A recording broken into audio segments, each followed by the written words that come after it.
भगवान गौतम बुद्ध के उपदेश। भगवान बुद्ध के उपदेश भारतीय दर्शन और धर्म में अत्यधिक महत्वपूर्ण स्थान रखते हैं। उनके उपदेश जीवन के उद्देश्य, दुख के कारण और मुक्ति की प्राप्ति के मार्ग पर आधारित थे। उन्होंने मानव जीवन के भूत, वर्तमान और भविष्य को समझाने की कोशिश की और उस समझ के माध्यम से दुनिया के दुखों का समाधान प्रस्तुत किया। उनका संदेश आत्मज्ञान, अहिंसा, प्रेम और दया पर आधारित था, जो आज भी लोगों के जीवन में प्रेरणा का स्रोत है। 1. जीवन और सिद्धार्थ गौतम का जन्म। भगवान बुद्ध का जन्म सिद्धार्थ गौतम के रूप में हुआ था, जो आज के नेपाल के लुम्बिनी में 563 BC के आसपास हुआ था। उनका जन्म एक शाही परिवार में हुआ था और वे एक राजकुमार के रूप में पले बढ़े। हालांकि उनके जीवन में सुख समृद्धि का कोई अभाव नहीं था, लेकिन उन्हें मानव जीवन की सच्चाई और कष्टों का सामना करने की प्रेरणा मिली। उन्होंने घर परिवार छोड़कर तपस्या करने का निर्णय लिया और इस तरह बुद्धत्व की ओर उनका मार्ग प्रशस्त हुआ। 2. 4 आर्य सत्य, 4 नोबल ट्रूथ्स। भगवान बुद्ध ने अपने जीवन के अनुभवों के आधार पर 4 आर्य सत्य का उपदेश दिया, जो उनके धार्मिक दृष्टिकोण का मूल आधार बने। ये 4 सत्य थे। 1. दुख, सफरिंग, जीवन में दुख अनिवार्य है। जन्म, बुढ़ापे, रोग और मृत्यु जीवन के अवश्यंभावी पहलू हैं। इन दुखों को समझना और स्वीकारना आवश्यक है। 2. दुख का कारण, कॉज ऑफ सफरिंग। दुख का मुख्य कारण तृष्णा, लालसा, इच्छा और असंतोष है। ये सांसारिक वासनाएं और भोगवादी इच्छाएं हमें दुख की ओर खींचती हैं। 3.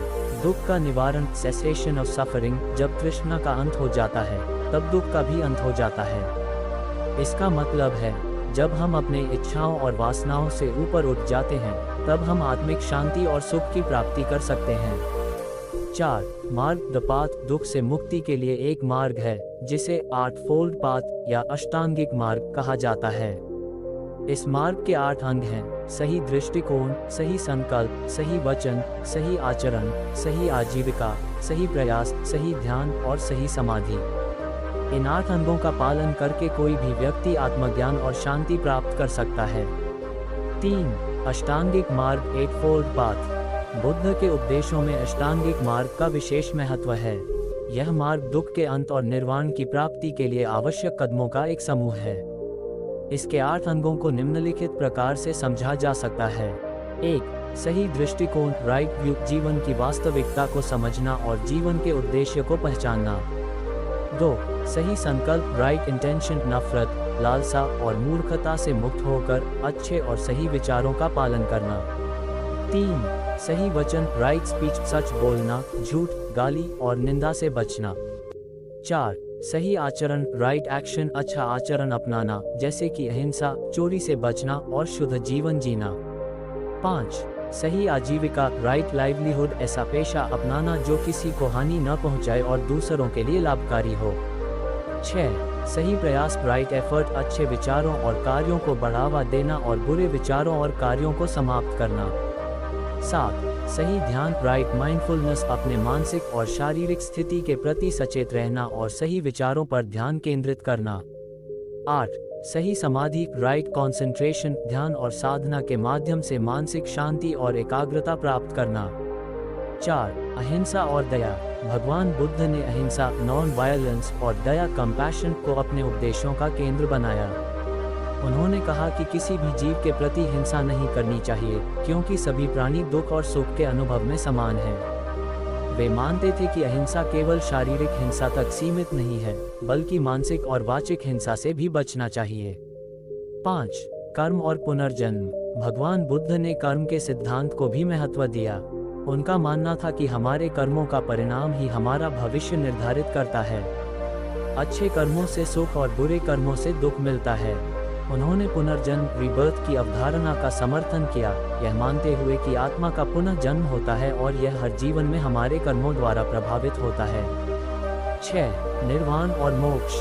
बुद्ध के अनुसार जीवन का सर्वोत्तम उद्देश्य निर्वाणा की प्राप्ति है। निर्वाण का अर्थ है दुख और तृष्णा से पूर्ण मुक्ति। जब एक व्यक्ति निर्वाण की अवस्था में पहुंचता है, तो वह जन्म मृत्यु के चक्र से मुक्त हो जाता है और उसे कोई दुख नहीं होता। यह एक परम शांति की स्थिति है, जिसे प्राप्त करने के लिए व्यक्ति को आत्मज्ञान की आवश्यकता होती है। 7. मध्य मार्ग। बुद्ध ने मध्य मार्ग का उपदेश दिया, जो अत्यधिक आत्मसंयम और भोग की स्थिति से बचने का मार्ग है। यह मार्ग संतुलन की स्थिति को बनाए रखता है, जिसमें न तो अधिक तपस्या होती है और न ही अत्यधिक भोग। मध्य मार्ग में संयम, ध्यान और दया का संतुलित अभ्यास होता है। यही मार्ग व्यक्ति को आत्मज्ञान और निर्वाण की ओर ले जाता है। 8. सामूहिक भिक्षु समुदाय और संघ। बुद्ध ने भिक्षुओं और भिक्षुणियों का एक समुदाय, संघ स्थापित किया, जो उनके उपदेशों को फैलाने का कार्य करते थे। इस संघ में शामिल लोग ध्यान, साधना और शिक्षाएं प्राप्त करते थे। बुद्ध ने इस संघ को अपनी उपदेशों के प्रसार के लिए एक माध्यम के रूप में स्थापित किया था। वे मानते थे कि समुदाय में रहकर ध्यान और साधना की सरलता को जीवन में अपनाना अधिक प्रभावी होता है। 9. अनित्य, अम्पर्मनेंस और अनुशासन। बुद्ध के उपदेशों में अनित्य, अम्पर्मनेंस का भी बड़ा महत्व था। उन्होंने कहा कि सब कुछ अस्थिर और बदलने योग्य है। इस सत्य को समझने से व्यक्ति जीवन की अस्थिरता और दुख को कम महसूस करता है। साथ ही उन्होंने अनुशासन की आवश्यकता पर जोर दिया। ध्यान, साधना और मानसिक शांति प्राप्त करने के लिए अनुशासन अत्यंत आवश्यक है। निष्कर्ष, भगवान बुद्ध के उपदेश आज भी लाखों लोगों के जीवन को प्रेरित करते हैं। उनका संदेश हमें ये सिखाता है कि जीवन में दुख है, लेकिन उस दुख को समाप्त करने का मार्ग भी मौजूद है। बुद्ध का आशीर्वाद और उनके उपदेशों के माध्यम से हम आत्मज्ञान और मुक्ति प्राप्त कर सकते हैं। उनके द्वारा दिया गया 8 पाथ और मध्य मार्ग हमें जीवन को संतुलित और शांति से जीने का तरीका सिखाते हैं।